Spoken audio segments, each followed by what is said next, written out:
Hola, muy buenas tardes. Mi nombre es Cristian Delgado y junto con mi compañero Daniel Cruz vamos a exponer en el día de hoy en este video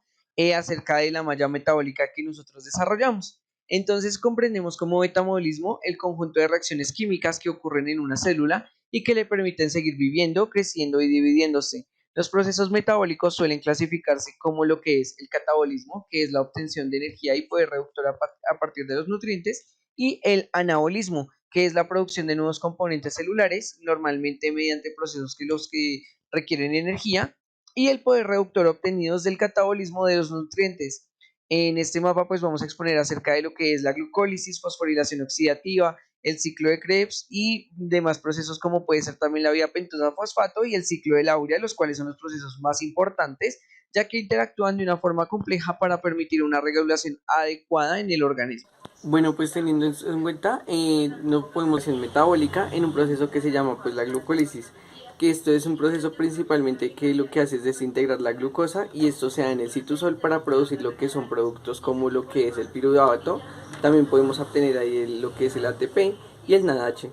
¿Qué es lo que es este proceso? Se divide en dos fases, lo que es la preparatoria y consta de 6 reacciones en las cuales pues se va a utilizar energía en forma de ATP para transformar y lo que hace es desestabilizar la molécula de la glucosa en una molécula de fructosa bifosfatada que se puede entonces nombrar como lo que es la fructosa 1,6-fosfato, la cual se puede dividir en lo que son también dos moléculas fosfatadas como puede ser el gliceraldehído 3P y también lo que es la hidroxiacetona fosfato, entonces la cual mediante lo que son reacciones adicionales, estas se van a transformar en gliceraldehído 3-fosfato. Eh, ya la que es la segunda fase, la de beneficios, esta no requiere energía, sino que en cambio lo que hace es que se obtiene energía, por lo mismo se llama fase de beneficios y digamos también se obtienen otros productos que van a servir para producir energía en otros procesos. Esta la consta principalmente como de 5 reacciones que lo que hacen es que inician con el gliceraldehído 3-fosfato formado en la fase anterior, en donde también podemos presentar oxidaciones con las que se obtienen NADH, también hay dos desfosfataciones con las que se obtienen ATP y posteriormente también vamos a encontrar lo que son las deshidrataciones, finalmente lo que se hacen en el proceso para poder formar el piruvato. En el total en el proceso de glucólisis siempre se van a gastar 2 ATP para formar 4 ATP, porque entonces esto quiere decir que se van a formar 2 ATP netos porque se van a gastar 2, pues ya como se mencionó anteriormente, y también se van a obtener 2 NADH y 2 piruvatos.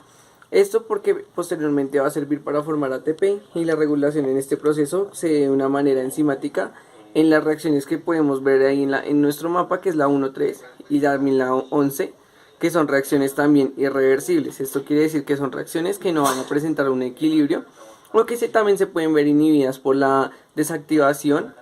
o activación que se hace de las enzimas que catalizan dichas reacciones, como puede ser entre el exceso o falta de las cuales se están catalizando. Entonces en este caso puede ser falta o exceso de esos productos. Además de esto, en proceso general lo que hay es regulaciones hormonales que se ven propiciadas, como lo puede ser por la producción de insulina, que lo que hace es disminuir la concentración de glucosa en sangre a medida que ésta se va transformando en piruvato. Bueno chicos, entonces digamos también en este caso vamos a ver entonces lo que es el proceso de gluconeogénesis. Entonces que hay, cuando hay bajos niveles de glucosa en sangre, lo que pasa es que la producción de la insulina por las células beta en lo que son los islotes de Langerhans son inhibidas y se activan las células alfa que producen también lo que es el glucagón, y esto también se activa el proceso inverso de la glucólisis, que pues entonces nosotros lo conocemos como gluconeogénesis, y este proceso es una ruta metabólica la cual lo que hace es sintetizar glucosa a partir de los compuestos que son los no glucosídicos, como por ejemplo lo que son los aminoácidos glucogénicos, como el lactato, el glicerol, también podemos ir el propionato y especialmente pues lo que es el piruvato, que es el proceso final. En este proceso, ¿qué es lo que hace? Que se consta casi de todas las mismas reacciones y enzimas del proceso de la glucólisis que vimos anteriormente, y a excepción de las reacciones irreversibles, lo que pasa es que este proceso se hace de una manera inversa. Además de esto, vamos a encontrar que tenemos una reacción adicional que se da inicio en el proceso, en la cual lo que pasa es que el piruvato va a reaccionar con el dióxido de carbono para transformarse en este caso en lo que es el oxalacetato. Este proceso nos va a consumir energía para lo que es posteriormente transformarnos en lo que es el fosfenolpiruvato, y por medio del proceso de descarboxilación y lo que es también las fosfataciones con GTP y también otra enzima que se llama PEP carboxinasa, el fosfenol piruvato siempre va a sufrir algunas reacciones de hidratación, de fosforilación, se va a reducir y también va a empezar también a acoplarse para transformarse en lo que es la fructosa 1,6 bifosfato, al igual que pues lo que es en la glucólisis, que esta también es una reacción irreversible, lo que quiere decir que también se puede regular. En la fructosa 1,6 bifosfato, esta se va a desfosfatar por la acción de la fructosa 1,6 bifosfatasa para posteriormente poder producir la fructosa 6-fosfato, la cual se va a isomerizar para formar la glucosa 6-fosfato e iniciar lo que es finalmente la última reacción irreversible, en la cual la glucosa se va entonces a desfosfatar por lo que es la acción de la enzima glucosa 6-fosfatasa para finalmente obtener lo que es la glucosa que permite pues la hiperglicemia en el momento indicado. En estos procesos lo que pasa es que se presentan un alto costo energético en el cual para producir una molécula de glucógeno siempre va a ser necesario que 2 moléculas de piruvato, 4 ATP, entonces también 2 GTP, 2 NADH, también se van a posteriormente usar 6 aguas al igual que en la glucólisis. Van a haber también ciertas regulaciones enzimáticas en 3 reacciones específicas. Entonces en este caso en nuestra malla van a ser la 1, la 8 y la 11, que son reacciones que son irreversibles, lo que quiere decir que pues no van a presentar un equilibrio y que se pueden ver inhibidas o propiciadas por la desactivación o activación que se hace de las enzimas que catalizan dichas reacciones ante el exceso o la falta de proceso que catalizan respectivamente. Entonces, lo que pasa es que como en este proceso se da cuando el organismo se encuentra en reposo, cuando ya se tiene alto contenido de glucosa en la sangre, lo que pasa es que se van a desactivar las células que produce el glucagón y posteriormente se va a activar la de la insulina para nivelar los niveles de glucosa en la sangre a medida que se va formando un polisacárido de glucosa, pues el que vamos a llamar como en este caso el glucógeno, para almacenar la glucosa, y esto pues mediante el proceso de la gluconeogénesis. Bueno, entonces en este proceso vamos a continuar ahora con lo que es la ruta de la pentosa fosfato, que pueden ver que es en la parte de ahí abajo. Esta ruta es una ruta metabólica relacionada con lo que es la glucólisis, en la cual se va a utilizar la glucosa 6-fosfato para generar lo que es también la ribosa.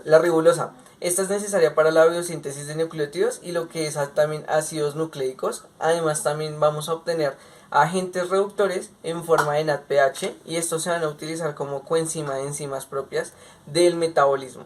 Entonces de esta manera este proceso es igual que el proceso de la glucólisis, porque es regulado por la insulina y también tiene una doble función, ya que la glucosa también que se usa para formar NADPH, mientras que también puede haber una transformación de otros componentes del metabolismo, especialmente ya en este caso lo que es las pentosas. Estas se utilizan para la síntesis de nucleótidos y de ácidos nucleicos. Así también se van a formar lo que son puentes entre las rutas anabólicas y catabólicas de lo que es la glucosa. La ruta de la pentosa fosfato, entonces en este lugar va a tener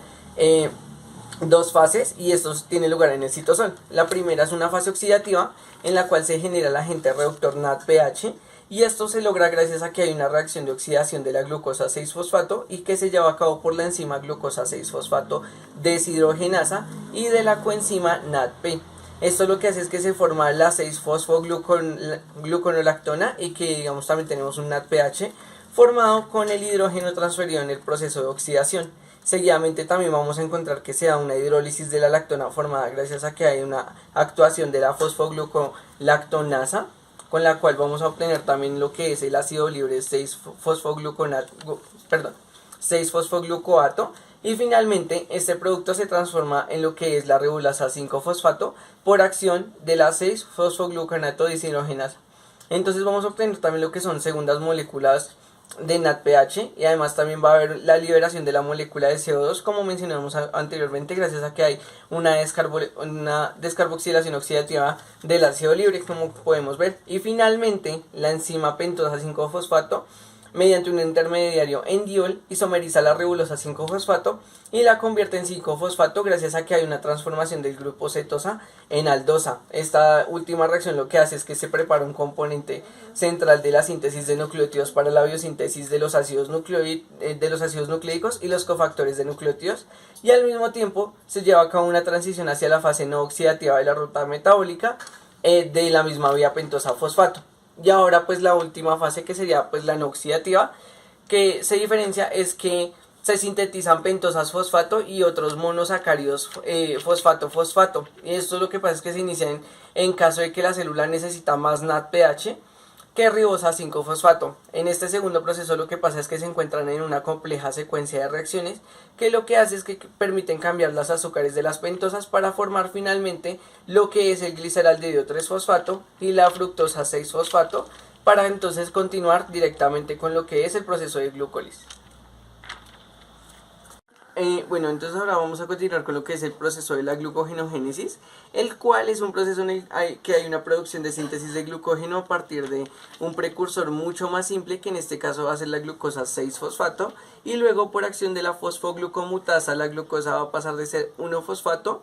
y también luego por acción de lo que es la otra enzima que se llama UDP glucosa pirofosforilasa, lo que va a hacer es que va a pasar a convertirse a UDP glucosa y posteriormente esta se va a acoplar a la glucogenina. Esto entonces actuando como proponiendo un molde, lo que va a hacer es que va a actuar como cebador, siendo mínimo este de 8 glucosas, y luego por acción de la glucogenosintasa lo que van a hacer es que se van a formar unidades de glicosilo alfa 1,4 y posteriormente por la enzima ramificadora, entonces que podemos ver aquí, se va a formar entonces lo que es el glucógeno.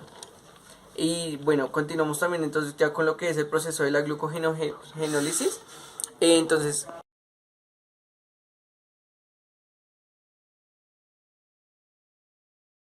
este proceso de la glucogenólisis es un proceso de degradación de glucógeno a glucosa 6-fosfato y se da cuando en el organismo requiere un aumento de glucosa en la sangre. Este proceso se lleva a cabo en el citosol y consiste pues entonces en lo que es lo siguiente. Por medio de la enzima glucógeno fosforilasa, lo que van a hacer es que se van a romper los enlaces alfa 1,4 de la molécula de glucógeno, produciendo lo que es glucosa 1-fosfato. Entonces que por acción de la enzima fosfoglucomutasa va a hacer que se produzca entonces también la glucosa 6-fosfato, que es el producto de la primera reacción del proceso de glucólisis, y una vez este llega al punto de ramificación, siendo un enlace pues entonces alfa 1,6, lo que va a pasar es que se libera la glucosa sola y posteriormente esta puede entrar otra vez en el proceso de glucólisis como glucosa libre. El ciclo de Krebs inicia con la formación del oxalacetato a partir del piruvato. El ciclo de Krebs, el ciclo del ácido cítrico, es una pieza central en la respiración celular que tiene lugar en la matriz mitocondrial. Este circuito cerrado de 10 reacciones principales en el que la última parte de la vía regenera la molécula utilizada en el primer paso. Toma acetil-CoA producida por la oxidación del piruvato y derivada originalmente de la glucosa como su materia prima, y en una serie de reacciones redox recolecta gran parte de la energía de sus enlaces en forma de moléculas de NAD, FADH2 y ATP. Estos dos primeros pasarán sus electrones a la cadena de transporte de electrones y mediante fosforilación oxidativa generarán la mayor parte del ATP producido a partir de la respiración celular. En la primera reacción es la conversión del piruvato a oxalacetato, que se da por acción de la enzima piruvato carboxilasa gastando un ATP y acetil-CoA por medio de la reacción con el agente oxidante NAD. El piruvato se reduce y se produce NADH. Esto para acoplar el grupo acetilo a la coenzima A por acción de la enzima piruvato deshidrogenasa. La síntesis del citrato, que se da por reacción del oxalacetato con el acetil-CoA por acción de la enzima citratosinasa, y la hidratación con una molécula de agua. El paso de citrato a cisaconitato por medio de una deshidratación que se da por medio de la enzima aconitasa plantea el siguiente paso, que es la conversión de cisaconitato al isocitrato, que se da por medio de una deshidratación por medio de la enzima aconitasa. La conversión del isocitrato a alfa-cetoglutarato por medio del agente oxidante NAD por acción de la enzima isocitrato deshidrogenasa. En esta reacción pues se da un paso intermedio en el cual se forma oxalosuccinato. La conversión de alfa-cetoglutarato a succinil-CoA por medio del agente oxidante NADH y de la enzima del complejo de alfa-cetoglutarato deshidrogenasa. La conversión de succinil-CoA a succinato por medio de la enzima succinato-tiosinasa forma un ATP. La oxidación del succinato a fumarato por medio de FAD y el FADH2 por medio de la succinato deshidrogenasa. Y pues la hidratación del fumarato para la formación del L-malato con la acción de la enzima fumarasa. La última reacción es la oxidación del malato para formar oxalacetato por medio de un agente oxidante que es el NAD para producir NADH y la enzima malato deshidrogenasa y finalmente reiniciar el ciclo. La biosíntesis de ácidos grasos ocurre en el citosol y es a partir de acetil-CoA, que a su vez pues, es un producto de la degradación de ácidos grasos. Esta síntesis ocurre, consiste en enlazar dos átomos de carbono entre sí y reducirlos para formar un ácido graso. Generalmente se sintetiza un ácido graso saturado de 16 carbonos o ácido palmítico o palmitato. Este servirá también como precursor de otros ácidos grasos y pues esta ruta incluye como la actividad de 7 enzimas. La primera es la acetiltransferasa, que transfiere grupos acetilo a la enzima condensante. La segunda es la maloniltransferasa, que transfiere grupos malonil a la proteína transportadora de grupos acilo. La tercera enzima es la condensante de acilmalonil ACP, que realiza una reacción de condensación entre el grupo malonil unido al ACP y el grupo acetil. Esto se utiliza pues, para formar el enlace y la energía procedente de la descarboxilización del malonil. La cuarta es la betoacilreductasa, que cataliza una reacción de reducción de acetil. La cuarta es la betocetoacilreductasa, que cataliza una reacción de reducción de acetil-CoA hidroxibutiril mediante la oxidación de la coenzima NADPH. El hidroxibutiril se mantiene unido al ACP. La quinta enzima usada es una deshidratasa, que cataliza una reacción de deshidratación formándose un doble enlace entre el hidroxibutiril que se forma en el crotonil ACP. La sexta enzima es la elonilreductasa, que cataliza una reacción de reducción del crotonil a butiril ACP, que es un ácido graso saturado de 4 carbonos y pues este está unido al ACP. La última enzima utilizada es la tiesterasa, que cataliza la ruptura del ácido graso formado, separándolo del grupo sulfidrilo de la molécula de ACP y liberándola al medio como el producto final del complejo, que es el palmitato, que es un ácido graso pues, de 16 carbonos, como ya se había mencionado anteriormente.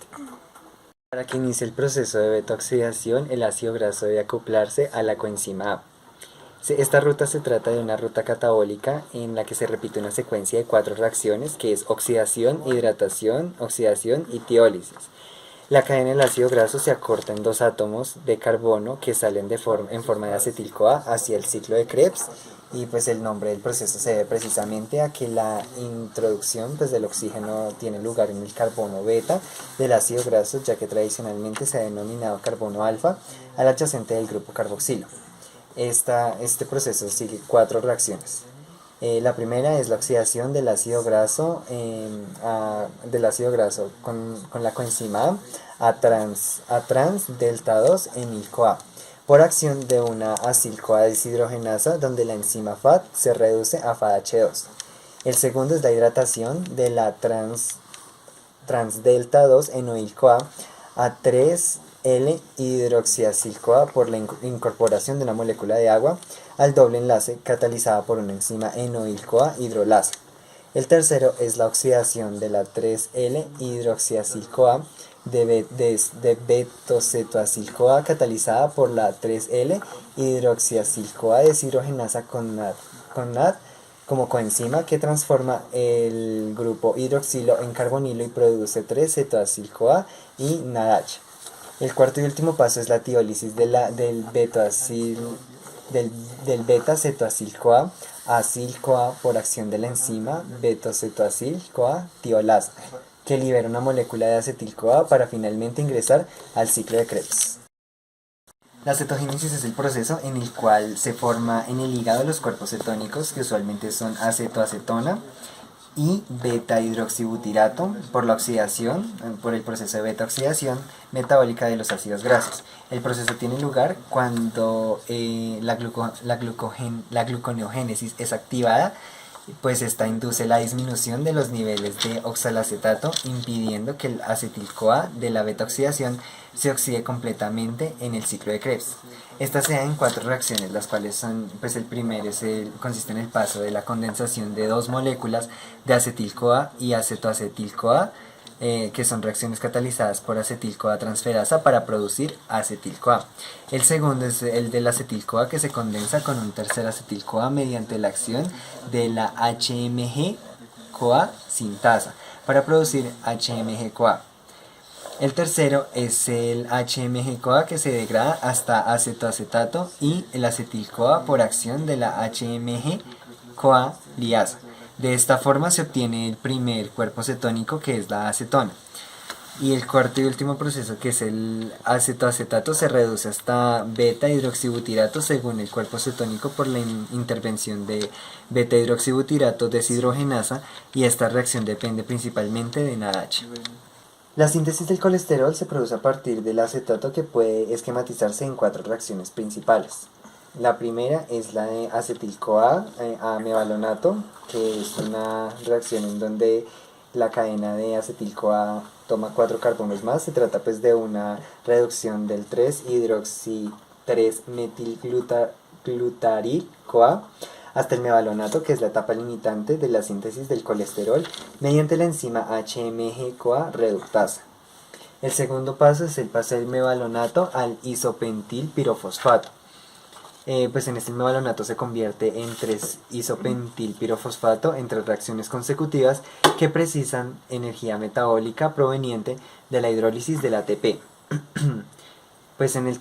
tercer paso es el paso de isopentilpirofosfato a escualeno, y pues esta conversión se realiza en 5 partes, en las cuales se realiza el proceso de isomerización y de condensación, y tiene en común la salida de grupos fosfato. Y el cuarto es el paso pues del escualeno a ya como tal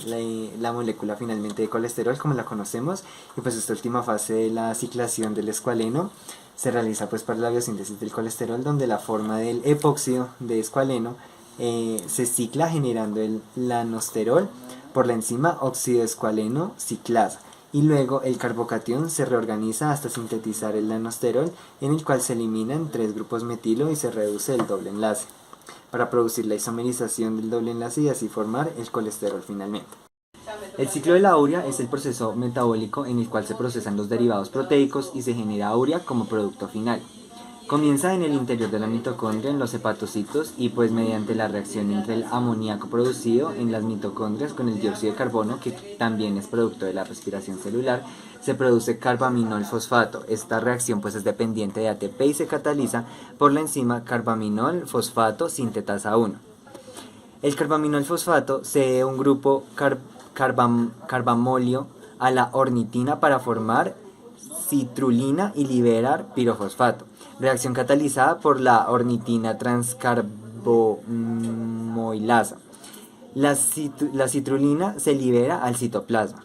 Una vez esto, el segundo grupo amino procedente del aspartato, producido en la mitocondria por transaminación y posteriormente exportada al citosol, se condensa la citrulina para formar arginosuccinato, que esta reacción es catalizada por la arginosuccinato sintetasa citoplasmática. Esta enzima necesita ATP y produce como intermediario de la reacción citrulil-AMP. El cuarto paso es cuando el arginosuccinato se hidroliza por acción de la arginosuccinato liasa para formar arginina libre y fumarato. El fumarato ingresa en el ciclo de Krebs y la arginina libre se hidroliza en el citoplasma para formar arginasa citoplasmática y posteriormente formar urea y ornitina. La ornitina puede ser transportada a la mitocondria para iniciar otra vuelta del ciclo de la urea. Y pues en resumen consta digamos como de 2 reacciones mitocondriales y 4 reacciones que ocurren dentro del citoplasma.